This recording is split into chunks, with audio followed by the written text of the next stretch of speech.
আসসালামু আলাইকুম। আজকে আমি আমাদের বাংলাদেশের কিছু ইনফ্লুয়েন্সার যারা আপনার সোশ্যাল মিডিয়ায় সারাদিন কথা বলে বা বিভিন্ন রাজনৈতিক আলোচনা করে তাদের বিষয়ে কথা বলবো।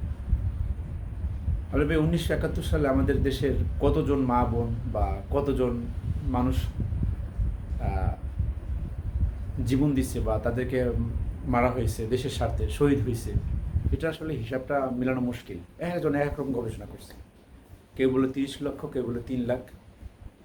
কিন্তু আমরা বলি কি ভাই, 30 লক্ষ আর 3 লাখ না, একজন মানুষকে যদি দেশের সাথে মারা হয় বা বেআইনিভাবে মারা হয়, এটা শাস্তিযোগ্য এবং এটা নির্মম।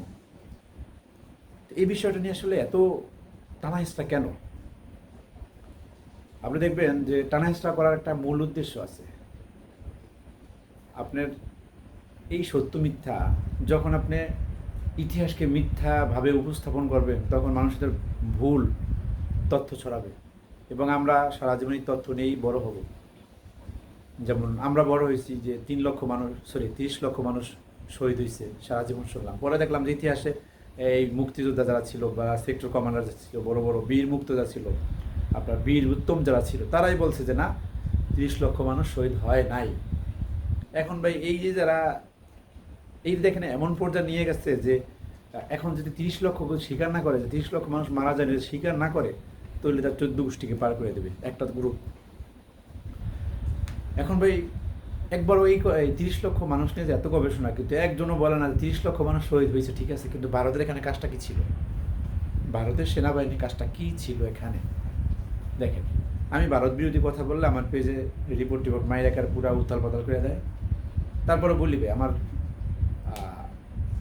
ওই গোলাম মালারুনি বলেন, তুষার বলেন, তারপরে যে যারা বর্তমান যে চাটাচাটির একটা পর্যায়ে আছে, আমার তাদের মতন ইচ্ছা নেই। কারণ কি, এখন বাংলাদেশের যে বেশি চাটতে পারবে, যে বেশি গলাইতে পারবে, প্রশংসা করতে পারবে, সেই দেখবেন যে আপনি দ্রুত আপনার উপরে উঠতে পারবে। আপনার আপনার হিসাব তো আমাদের ওইখানে উচিত ছিল যে 1971 সালে আমাদের যে স্বাধীন হয়েছে, স্বাধীনের পরবর্তী সময়ে দেশ বিরোধী কাজ করছে কারা, দেশের পরিপন্থী কাজ কারা করছে, হ্যাঁ, দেশের যুব সমাজকে ধ্বংসের দ্বার প্রান্তে কারা দাঁড় করাইছে, প্রশ্নপত্র ফাঁস নেওয়া শুরু করে যত রকমের অশান্তি, যত রকমের ঝামেলা সৃষ্টি কারা করছে, এই বিষয়ে আমাদের পদক্ষেপ নেওয়া উচিত ছিল। কারণ ভাই 1971 সাল ওটা একটা বিষয়, ওটা মীমাংসিত বিষয়, শেষ ওটা। হ্যাঁ, 1971 সালে যারা শহীদ হয়েছে তাদেরকে আমরা রেসপেক্ট করি, সম্মান করি। এখন বিষয়টা হলো যে 30 লক্ষ বা 3 লক্ষ, ওইটা বিষয় না। বিষয়টা হলো যে মিথ্যা ইতিহাস কেন তারা প্রচার করলো। এটা হলো আপনার রাজনীতিক একটা ইস্যু তৈরি করছিল, যেটা হচ্ছিল ভারত। আপনি কয়েকদিন আগে দেখছেন প্রিয়াঙ্কা গান্ধী সংসদে ভারতের পার্লামেন্টে বলতেছে যে বাংলাদেশকে ষড়যন্ত্র করে যে আমার দাদা নাকি নানা, আমার আর বাবা নাকি, হ্যাঁ যাই হোক, আমার ভুলে গেছি। তো বাংলাদেশকে ষড়যন্ত্র করে যে আলাদা করা হয়েছিল, এটাও মোদি কয়দিন পর বলবে সে এটাও আমার ভূমিকা। এখন বিষয়টা হলো যে ভাই, আপনার ভারতের কংগ্রেসের যে প্রধান, সেও বলতেছে বাংলাদেশকে 1971 সালে আমরা যে স্বাধীন সহায়তা করছি, এটা করছিল আমরা ষড়যন্ত্র করে বাংলাদেশকে স্বাধীন করছি পাকিস্তান থেকে আলাদা করার জন্য। কিন্তু বাংলাদেশের ভাইরা, বাংলাদেশের যারা দেশপ্রেমিক ভাইরা এটা বিশ্বাস করতে রাজি না। কারণ তারা ভারতের কোনো দোষ দেখবে না, একটা দোষ তাদের পাকিস্তান। পাকিস্তান এমন অমুক তমুক হ্যান ত্যান, পাকিস্তান পৃথিবীর সবচেয়ে খারাপ দেশ, এইটা ওইটা হ্যান ত্যান। হ্যাঁ, মা বোনদের দর্শন করছে। আচ্ছা ভাই, আপনি যদি 1971 সালে মা বোন দর্শন করে থাকে, তাহলে তো আপনার আমাদের এলাকায় থাকার কথা। আমাদের এলাকায় কয়জন মা, যেমন আপনি দেখেন মুক্তিযোদ্ধা হওয়ার জন্য কিন্তু মানুষ পাগল, টাকা দিয়ে হইলো মুক্তিযোদ্ধা সার্টিফিকেট মানুষ সংগ্রহ করে। তাহলে 1971 সালে যারা শহীদ হয়েছে, বীরাঙ্গনা হয়েছে, তাদেরকে ডকুমেন্টস থাকবে না? কারণ আমরা তাকে রেসপেক্ট করবো, তাদেরকে আমরা ধর্ষিতা দেখবো না, তাদের তো আমরা ধর্ষিতা হিসেবে ডাকবো না, তাদেরকে রাখবো আমরা বীরাঙ্গনা হিসেবে। তারা দেশের স্বার্থে ধর্ষিত হয়েছে, তারা আমাদের মা বোন, এভাবেই দেখবো। কিন্তু তারা বলে না কেন প্রকাশ্যে যে অমুক মা, অমুকের মা ধর্ষিত হয়েছে? যেমন গোলাম মালারুনি আছে, তারপর তুষার বা বলেন, ওই যে আনিস আলমগীর বলেন, হ্যাঁ, তারপর মাহবুব আজিজ, এই যে সাংবাদিকগুলো আছে, তারপর যে কথা কামাল মাসুদ, হ্যাঁ, পান্না, এদের মা যে ধর্ষিত হয়েছে, তো সেটা তো বলতে হবে যে আমার মা ধর্ষিত হয়েছে, আমাদের মার ডিএনএ টেস্ট করলে এটা বের হবে, তখন আসলে শিওর হওয়া যাবে। বের হওয়া যায়। আপনার মিশরের ফিলিস্তিনের ইয়াসিন আরাফাতকে যখন হত্যা করলো মানে 20 বছর পরে তার লাশের হাড্ডি থেকে ডিএনএ টেস্ট করার পরে বাড়ি করেছে সে কীভাবে তাকে কীভাবে মারা হয়েছে। তো এরকম তো এখন প্রযুক্তি উন্নত ভাই। আপনার যে কথা কামাল বলেন, মাসুদ কামাল, তারপরে যে পান্না, হ্যাঁ, আজিজ, তুষার, আনিস আলমগীর, এদের মারা যদি ধর্ষিত হয়ে থাকে সে তখন প্রকাশ্যে আইসা বলা উচিত, তাদের ডিএনএ টেস্ট করা উচিত যে তারা ধর্ষিত হয়েছিল এবং তাদের ধর্ষণ করে হত্যা করা হয়েছিল, তারা বীরাঙ্গনা। আমরা মাইনে দেবো, রাজি নেই, আমাদের তো কোনো সমস্যা নেই, কিন্তু আমাদের বিষয়টা ভুয়া মুক্তিযোদ্ধা একটা, ভুয়া বীরাঙ্গনা কারা, এইটা যাচাই বাছাই করা। আপনি আজকে যখন আওয়ামী লীগ থাকে আওয়ামী লীগ সব বীরাঙ্গনা মুক্তিযোদ্ধা, যখন বিএনপি থাকে তখন বিএনপি সব মুক্তিযোদ্ধা। হ্যাঁ, আরে ভাই, আপনার কয়দিন আগে মুক্তিযোদ্ধাকে জুতার মালা পরাইছে, সেটা নিয়ে আওয়ামী লীগ প্রচুর পরিমাণে ট্রল হয়েছে, কে মানে কষ্ট পাইছে যে একজন মুক্তিযোদ্ধাকে জুতার মালা পরালো, হ্যাঁ, দেশের বিষয়টা এমন হয়ে গেল।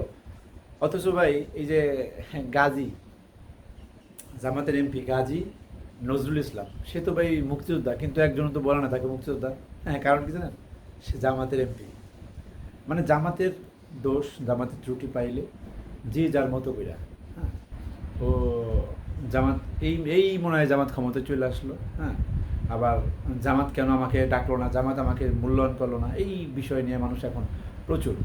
আপনার এখন দেখেন চরমনের পিসাব বলেন, তারপর খেলাফত মজলিস, তারপর আপনার জামাতের এই দুই গ্রুপের ভিতরে যে নোংরামি ছড়ানো হচ্ছে, জামাতের লোকরা একভাবে, খেলাফত মজলিস একভাবে, যে যার মতো বিরা সোশ্যাল মিডিয়ায় আলেমদের বিরুদ্ধে যত রকমের কুৎসিত, যত রকমের খারাপ মানে কন্টেন্ট তৈরি করা, এগুলো করতেছে। এখন বিষয়টা হলো যে এতে লাভ কার? এতে লাভ হয় অন্যদের, আমাদের কোনো লাভ নাই। কারণ আমরা আলেমদের রেসপেক্ট করি, আলেমরা আমাদের সম্মানিত পাত্র। এখন এই বিষয়গুলো আপনার ভারতের যারা ভারতের যারা মিডিয়া সিন্ডিকেট যারা আছে, তারা এগুলো ঢালাওভাবে প্রচার করে। দাড়ি টুপি থাকলে হয়েছে, দাড়ি টুপি থাকা মানেই আপনি বিশাল কিছু। আসলে ভাই দাড়ি টুপিওয়ালা কি মানুষ না? মানুষই তো নাকি? তো মানুষ অন্যায় করতেই পারে, স্বাভাবিক, অন্যায় করবে, শাস্তি হবে। কিন্তু এ নিয়ে তো আপনার একেবারে ঢালাওভাবে দাঁড়িয়ে আছে তো আছে। আমি দেখলাম একটা রিপোর্ট, আপনার ওখানে বিএনপির কার্যালয় সব ছবি টুপি আছে, ওখানে বলতেছে জামাত, কারণ সে দাঁড়িয়ে আছে। এই যে ভারত জামাতের ভিতরে একটা কুচ্ছা ঢোকাই দিচ্ছে, ষড়যন্ত্র ঢুকিয়ে দিচ্ছে। দাড়ি টুপি মানেই পাকিস্তানি, দাড়ি টুপি মানেই যারা নামাজ পড়ে তারা জঙ্গি। এই যে একটা মানে মানে মিথ্যা গুজব, মিথ্যা একটা প্রোপাগান্ডা ধরাই দিচ্ছে, এইটা এখনও মানুষ চালাইতেছে। এটা বন্ধ হবে কবে কি জানে। কারণ এখন ইসলামপন্থী যারা আছে, এই ইসলামী দল ওই দলকে বলে খারাপ, এই দল বলে ওই দল খারাপ, এরা নিজেরা ভিতরে মারামারি গ্যাঞ্জাম কাটাকাটি আছে। অথচ ভাই দেখেন, প্রাণ আরএফএলের মতন কোম্পানি আজকে সারা বাংলাদেশে তারা বিভিন্ন প্রোডাক্ট নিয়ে ব্যবসা করতেছে। আমরা ইসলামী দলগুলো কী করতে পারছি? কিছু। ইসলামী দল একটা হসপিটাল করে, সেটাই বন্ধ করে দেয় সরকার। অথচ প্রাণ আরএফএল কুমড়ার জুস খাওয়াবে, তাও মানুষ খায়, সরকার কিছু বলে না। হ্যাঁ, এই যে বিষয়গুলো কষ্ট হয়, ভীষণ কষ্ট হয়। আজকে আলেমরা কেচাল, আলেমরা একজনের বদনাম একজন করে, আলেমদের বদনাম আলেমরা করবে, আলাদাভাবে করবে, জনসম্মুখে বলতেছে অমুক আলেম খারাপ, অমুকের চরিত্র খারাপ, অমুকের চরিত্র ভালো। এই যে ইসলাম পরিপূর্ণ আসলে কে, কার ইসলাম পরিপূর্ণ, এই জিনিসটা নিয়ে এখন কেচাল।